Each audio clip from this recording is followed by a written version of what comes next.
A warm welcome to our policy podcast, Building Wealth, Building Community, hosted by Duncan and Andy from the Social Enterprise Scotland policy team. Social enterprises and other types of inclusive democratic business models are building a better economy across urban and rural Scotland. We'll be talking about some of the big policy issues of the day and, crucially, the real-world impacts in our local communities.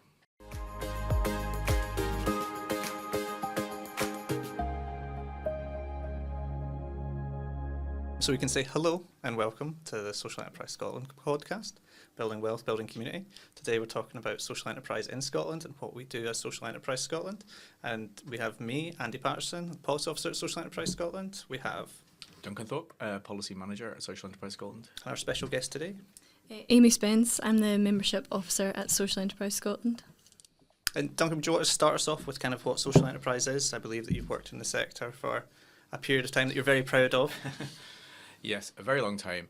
This is always the first question we get asked, I suppose, is what is social enterprise? So firstly, it does vary all over the world. That's worth bearing in mind. So the different definitions in different countries, but we're all kind of united by the same shared values. I think that's probably fair to say. There's a people and planet first criteria, which is a global definition. In Scotland, we use the Social Enterprise Code of Practice, the voluntary code of practice, which has a number of criteria. So, I mean, I suppose a simple definition is it's an independent business, or independent enterprise of some kind, with a very clear social purpose and the money, or environmental purpose, I shouldn't forget that, and the money that enterprise makes goes back into that social purpose. It's a slightly convoluted way of saying it, but I think that's kind of what we're talking about when we're talking about social enterprise. We're increasingly working with other types of businesses and enterprises and organisations which have similar shared values, as I mentioned, like employee-owned businesses and cooperatives and development trusts, for example. But yeah, that's kind of the broad definition of social enterprise, I think. But it does vary. This kind of legal definitions in terms of community interest companies, they have a legal definition, but it's quite a varied sector. I think it's a very varied sector, actually, a very kind of diverse sector. And I think that's a really important point, is how varied it is. Some people might have an idea of what a social enterprise is in their head, and it's like, oh, it's the little bit around the back of the church that sells cakes, but it's much more than that. Amy, you work with our members and you know what they get up to. Like, give us a couple of examples. Yeah, so as Andy's saying, it's pretty varied, some of the activity. Part of my job is that I do welcome calls with new members or potential members. Every welcome call is pretty different, which is quite a nice experience because it kind of keeps you on your toes, and it means that it's always, there's always something to be learned. Yeah, so some kind of, I guess, some of the main examples of organisations that we get coming as members of Social Enterprise Scotland would be community cafes, community gardens, art projects, people setting up kind of organisations that work around animal therapy, that was an interesting one. Digital organisations that kind of outsource digital support to the third sector. A whole range of things, but I guess they all have that shared goal of let's all band together and try and make the world a better place to live. Yeah, there's very much a thing, and like kind of when iPhones and stuff were first taken off, everyone would be like, oh, there's an app for that. And I think that you can apply that to social enterprise really easily. If you can think of a sector, there's a social enterprise that works in it, whether it's renewable energy, whether it's public transport. I mean, a lot of times social enterprises step up when either the private sector steps away and public services can't keep up anymore. You have local people coming together, solving local problems and keeping wealth locally. I think that's a really good kind of summary of what social enterprises do and are. And I think something that's not talked enough about kind of social enterprise is that if you live in Scotland and you don't know what social enterprise is, you're in the perfect place to learn about it. Like, we are world leading in what we do. We are constantly pointed at as having the best ecosystem that there is out there. Duncan, again, with your background, what has Scotland done that puts it on this kind of pedestal almost? What have we not done? I suppose that's the key question.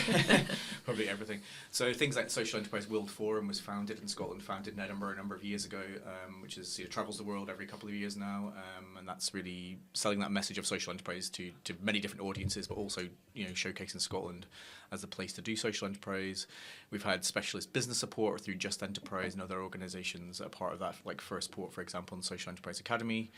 And it's been really strongly supported by government. I think that's really, really important as well. The Scottish Government, for a number of years now, has been a very strong supporter of social enterprise development and the ecosystem and developing that. And I think that support is really important as well. The financial support, I think, is so important, actually. We've had social enterprise strategy for 10 years as well, with I think it's 3 action plans as well. And there's been the social enterprise census as well. So that's been really important in terms of measuring the size, the scale, the scope of social enterprise. So there's a lot happened, to be honest. There's a lot happened in terms of that development. And it's like, we're at that point now where the social enterprise strategy is coming to an end, and it's like, what do we do next? And that's the thing as well. So as I mentioned, we're in this kind of IDBM, I'll say what that is in a minute, kind of environment, which is inclusive democratic business models, which does include cooperatives and employee-owned businesses. And it's how do we fit in with all that, I think, as well as a sector, while retaining our strong social enterprise voice. That's a really good point, and I'm glad you brought up the census, because I think something that people might not realise, if you look at a map of Scotland and if you were to pin all the social enterprises on there, there's obviously a lot of activity in the central belt, it's where we have a lot of people, but our rural areas are overwhelmingly surrounded with social enterprises. I think more than a third of social enterprises in Scotland are in rural areas. I think if you look at that as per head of capita, social enterprises outweigh in rural areas more than that. And Amy, you've got a bit of background in rural areas. Do you want to say more on that? Yeah. So, social enterprises are teeming in rural areas, is probably the way I would describe it. Usually they're set up for a different purpose than they would be in more urban areas, although obviously this kind of, it varies, but usually rural social enterprises are set up to kind of fill in a gap in traditional markets or public services.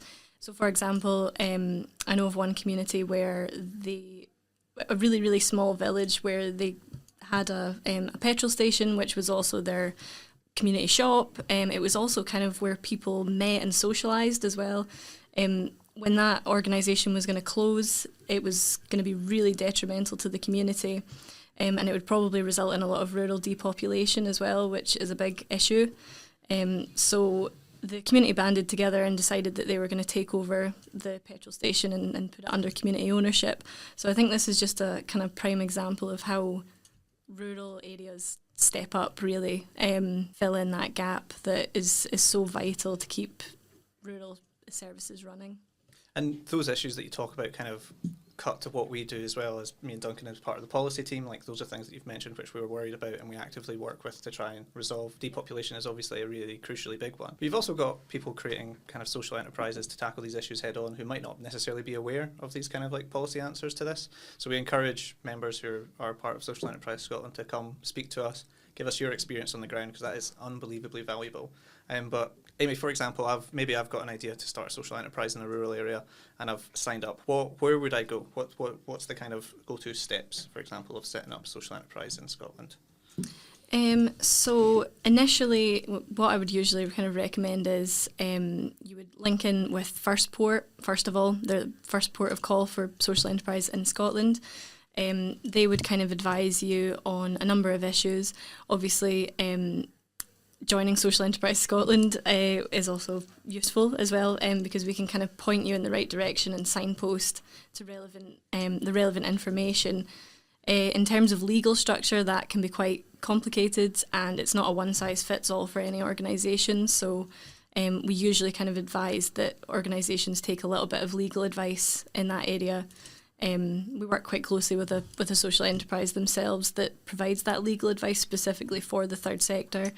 But it's quite important to get that legal structure right from the offset, because it can kind of cause issues down the line, and it can be quite difficult to unpick depending on what you choose. But yeah, we're definitely seeing a lot more organisations starting out right now, which is brilliant. A whole varied range of legal structures as well. A lot of community interest companies, especially over the past couple of years. But yeah, I think for us it's really about pointing people in the right direction, and kind of the ecosystem can be very complex, I would say. So being able to demystify that a little bit and provide that light touch support and signposting is kind of the first step for us, and yeah, pretty important. And I think that's a really important point as well, is that you're not alone doing this. There are many social entrepreneurs out there.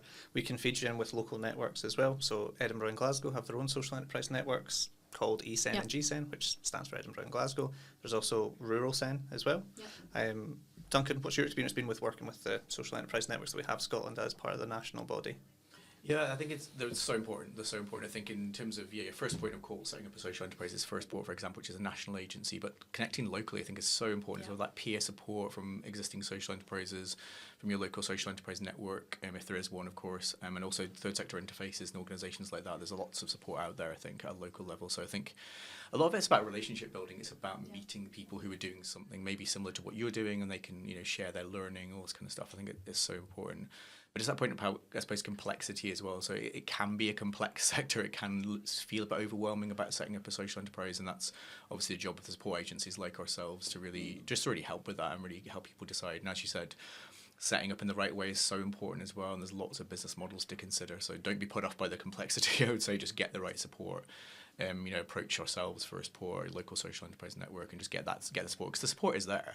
A lot of it's free, most of it's free, and people are all, I think, really happy to support as well. I think if you set up a social enterprise and you see somebody just about to go on that journey, it's really, really, it's kind of inspiring to you. And there's a lot of help out there, I think. Yeah, if I can just come in on that as well, I think as the third sector, we are pretty good at working collaboratively, so we do try and foster this environment of collaboration rather than competition. Obviously, funding structures can make that quite difficult, but as Duncan's saying, I think people do, or organisations that are maybe a more established, my experience is that they are quite keen to help organisations that are starting out, and there is that real peer support and learning, which is really vitally important, especially when you're starting out and kind of understanding the pitfalls, but also the opportunities that come with running a social enterprise. And I think that kind of connects into the values of running a social enterprise. Those values aren't just kind of like painted on the tin of social enterprise. They're inherently knitted throughout it. I mean, if we go back to the kind of census data that we're looking at and we talk about fair work practices, Scottish Government set out fair work practices to show kind of what fair hours are, what fair wage is, and if you look at our census data, overwhelmingly social enterprises support these fair work practices and fair work principles. Duncan, I know you've been working on fair work stuff for a while, so tell us more. Yeah, I mean, in terms of the number of social enterprises paying the real living wage, it's a classic example which we use quite a lot, but it's very, very high. I'm trying to remember the exact figure off the top of my head. It's like 85%, I think, more than that, which is very, very high compared to, for example, the private sector. And I think it's just really important to emphasise that. So I think, yeah, social enterprises are very committed to fair work practices as well. It's very much in our, I don't want to say DNA because I don't use that phrase, but it's very much in our culture, I guess, as a social enterprise community is that fair work agenda as well, and other policy agendas as well, yeah. Yeah, and to touch just slightly on the economics of it all, there's an economist that we work with called Neil McEnroy, and my favourite quote from him is that he says that often social enterprise can look like the fluffy stuff, but it's not the fluffy stuff, it's the everyday stuff that actually changes lives, and the census has kind of data on that as well. So, if you look at the sector, there's 90,000 people who are supported into full-time work due to social enterprise. The estimated net worth of the social enterprise sector is £8 billion, and we added about £3 billion gross value to the Scottish economy in 2024. Like, these are really big figures, so it's kind of a wonder that there isn't more said about this. So that's the job for us to do, obviously, is to let people in the public know about what a social enterprise is. But I think we go back to that point of they're all going to know their local social enterprise. It's just letting them know that there's a network out there and people trying to support the growth of these industries far more than they might know or realise. I think it's a really good point about it. It's a bit of a secret, I think, still. We do a large amount of work around promoting social enterprises' business model to various audiences. But even then, in terms of public awareness, there's still a job to do, I think, in terms of just telling people about social enterprise and the good stories. And as soon as people do find out, they're like, oh, that's amazing, that's incredible. And, you can walk down the street and you're going to walk past a social enterprise at some point. You just won't know that it is one necessarily if it's not advertising itself as that way. So yeah, it's still a little bit of a secret which we need to work on, I think. Yeah, I think that's definitely part of our job as well. I know working with rural organisations specifically, I think there's a little bit of a gap in their understanding of. I think a lot of organisations are already running as a social enterprise, but they don't understand that they are a social enterprise, and then as a result of that, they don't realise the support that they can tap into as well. So I think, yeah, for us, a big one is demystifying what a social enterprise is and being clear we're not the social enterprise police as well. There's obviously a code of practice that we do adhere to, but yeah, it's still quite loose, the term. And back to that support, we're world leading for a reason in this, and I think just taking an example of our own membership and the membership benefits that we have, they're laid out fairly easily. If you want to join up, you can have an introductory call with Amy, for example, and those member benefits really cut through to the support that's out there. So everything's there. We just need more people to get involved with the sector, I think. Yeah, absolutely. In terms of just coming back to the business support again, Just Enterprise, I mean, it's there. It's a free service. It's really good in terms of the type of things they offer. So it's like, if you're, for example, a charity thinking of, becoming more enterprising, maybe becoming a social enterprise, changing business model, that kind of thing, go to Just Enterprise, use that service. It's all there kind of thing. And we're also here to kind of tackle any problems or issues, So if you're a social enterprise that's maybe struggling with a certain policy issue, that's where you come to myself and Duncan to talk about these things, whether that's at local authority level, at national level. We can get you in touch with your MSPs or another intermediary body who might be able to help and is working on very similar policy outputs. Where we've had a social enterprise member come to us who were worried about kind of digital connectivity. We got them involved with their MSP and their MP to have a face-to-face with BT about that, and that kind of helped resolve their worries and concerns of that issue. So we've got many success stories and case studies as well, and I think we are absolutely swimming in case studies when people are like, but can social enterprise work in this sector? And like, yeah, of course it can. Renewable energy is a massive sector. Tech is a growing one as well. I think, as Amy said as well, is that the diversity is incredible, isn't it? In terms of, you like every sector of the economy, there's a social enterprise pretty much. Yeah. Let's say ethical sectors at least, So it's just like, social housing as well. People don't really think of, housing associations and cooperatives as social enterprises, but they are by definition as well. So we're in every single area. And as I said, you walk down the street, you're going to run into a social enterprise. But yeah, as you said as well, they don't necessarily describe themselves that way. That's the thing as well. Which they don't necessarily have to, but I think that's a really important point as well. I think there's something to be said as well about the kind of the demographics of Scotland and the demographics of social enterprises and who gets involved and who runs them as well. It's often people whose values relate to the sector very much so, but it's also, we've got a really large portion of women that are running social enterprises, and if you compare that to the private sector, that's about 3 times as many as women involved with that. And women make up the majority of our population in Scotland as well. So this is a very inclusive sector that we want more people to get involved with.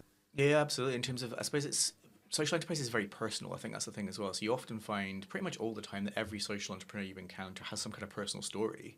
It's like something's happened to them, or they've experienced something, they've seen poverty in their community, they've seen a social housing problem, that kind of thing, and they're just they're passionately driven by that to really just do something about it, do something about solving that social problem, that environmental problem. And that's what you find is the stories of individual social entrepreneurs is really fascinating, because there is always a story behind every enterprise, I think. Yeah, definitely. It is almost the kind of people's babies, I suppose. I've heard people describe their social enterprise as their baby. And it's just set up according to need as well. So I guess I've spoken to people that have had long-term health issues in their family, and they thought, no, I'm not doing this anymore. I'm not relying on public services any longer, long wait lists and things. And they thought, I'm going to try and do some good and fix things myself, which I think is, there is a real drive and a real forward movement within the sector. And you do definitely find that people are very, very driven. I guess it's how do we inspire more people to think that way as well. Some other people have gone through something, or they've got a particular social problem in the local community. Is how do they then discover social enterprise as a solution to that, I think, as well. It's how do we help people do that? It's always a big ongoing challenge, I think. Yeah. So how do we reach people at every level as well? Because there's obviously different ways to communicate with different demographics, different ages, different communities. It can be quite tough actually to find that middle ground of and make sure that we are reaching as many people as physically possible and getting them to understand what support is out there.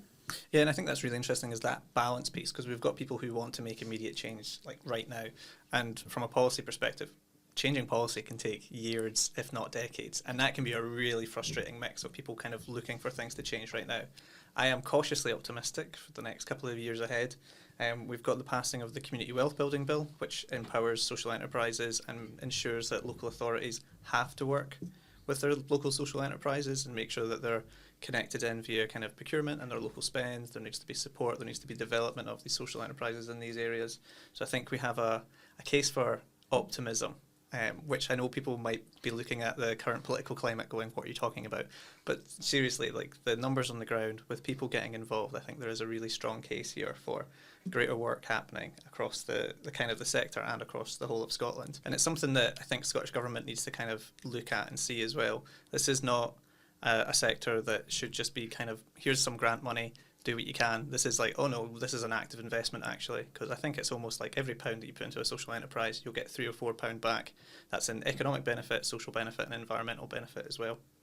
I think you've really summed up the sector well there in terms of optimism. I think that's a really key word here. Social enterprise is optimistic. We're about looking at a problem, finding a solution. I think that's what's really inspiring about the sector itself. There is all that. But it's just in terms of that our policy world, I guess, welcome to our policy world type thing. As you mentioned, community wealth building bill soon to be an act. There's other policy areas as well which overlap with that as well, like fair work, like the community empowerment laws as well, and as you mentioned, procurement, land reform, all these things really overlap. And it's like our challenge, apart from the practical policy implementation, of course, is also how we bring these things together and kind of find the common ground, because there's so much overlap, I think, between these different policy areas. It's not just social enterprises involved with these policy areas as well. It's worth bearing in mind there's other sectors as well. It's how do we work with those other sectors to implement these kind of initiatives. And I think, the Community Wealth Building Bill Act is going to be the big one, I think. I get the feeling it's going to be the biggest out of all these things, because it just kind of brings everything together. It's kind of that umbrella in a way. Yeah, and I suppose there's an onus on us as well to make sure that government's not just looking at kind of stats on a spreadsheet. It's about the stories being told here as well. It's about making sure that a social enterprise is getting support, not being told that it must scale up, it must leave its community. Social enterprises are inherently connected to their community. They're very grassroots. There should be opportunities to scale up if the social enterprise wants to do that. But more often than not, you're seeing people work together with neighbours, with different communities, being like, no, this is how we can set up something similar up in your area as well, and then it will thrive from that too. So again, a case for optimism. Yeah, ignore the cautious, optimism. I was just going to say, it's about how you measure impact, and it's not always monetary and scale based. That a lot of that is how many people are you helping, how many jobs are you creating, community development, all that kind of stuff. And that is really where social enterprise kind of thrives in those areas, and it's not always measured by traditional kind of metrics. Yeah, I think it's a really important point as well. It's about innovation, isn't it? It's like that's an innovative way of thinking, not just thinking in that kind of GDP sense as well. And I think there's an opportunity, obviously, with the upcoming election as well, in terms of a new government, whoever forms that government, to just really get them to think in a bit more of a fresh way, in a bit of a social enterprising way, just a bit more innovatively about, as you said, measuring impact, social impact, which is so important as well, not just economic impact, but also emphasising that we will contribute, and we do contribute to economic growth as well, which is what I think politicians talk about quite a lot. But I think there's an acknowledgement from them as well. It's like, we're a world-leading sector. There needs to be a focus to make sure that we don't lose that crown. We have to make sure that Scotland is put up on a podium, but to make sure that podium is fundamentally strong and built on strong foundations from Scottish Government, from local authorities, even investment from UK Government, because that's the wonderfulness of policies, that it cuts across every single one of these areas. So we recently reached the 1,000-member milestone, so that was brilliant back in November. So we're over 1,000 members now. Within that, we run a number of networks as well, and we're always looking for new members. We've got different categories as well, so full social enterprise members would have to be code compliant, so they would have to have an asset lock and a commitment to 100% profit reinvestment. But we also have an emerging category for organisations that are maybe not at that point yet. They haven't adopted a legal structure. And we have a supporter category for organisations that are public or private sector, but that have a kind of strong ethos of engaging with social enterprises. We do also have a category now for members that don't have 100% commitment to profit reinvestment, but are over 50%. Which would align them to People and Planet First verification, and that aligns to the Social Enterprise World Forum. So membership is free as long as your turnover is under 250,000 a year. So most of our members are free paying, but it means that the members that do pay a little bit of membership fees, they're kind of subsidising the ones that don't. So it works kind of all around the board. But it'd be nice to have people join up as well. I think just in addition to optimism, I think that's one of the key words here, is also that potential as well. There's so much potential with social enterprise. Our economic impact, our social impact is incredible already in Scotland, but I think there's so much more to do, kind of thing. I think if policymakers, from all parties can get on board with this agenda a bit more, and we can keep that social investment in place, that funding in place, that business support in place, that specialist support, I think there's just huge potential there for us to really transform Scotland's economy. This is a case for optimism in your local area, whether you want to get to know your local social enterprises, whether you want to start your own, There are support out there. We, Social Enterprise Scotland, we're out there as well. We're based all across Scotland. So if you're interested, just get in touch and we can help you on your journey to start a social enterprise, to scale up, to turn into one, whatever it may be.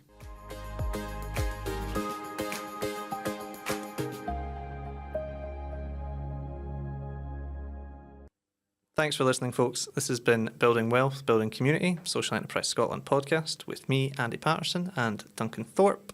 If you need to get in touch at any time about all things social enterprise, please do visit socialenterprise.scot. Goodbye for now.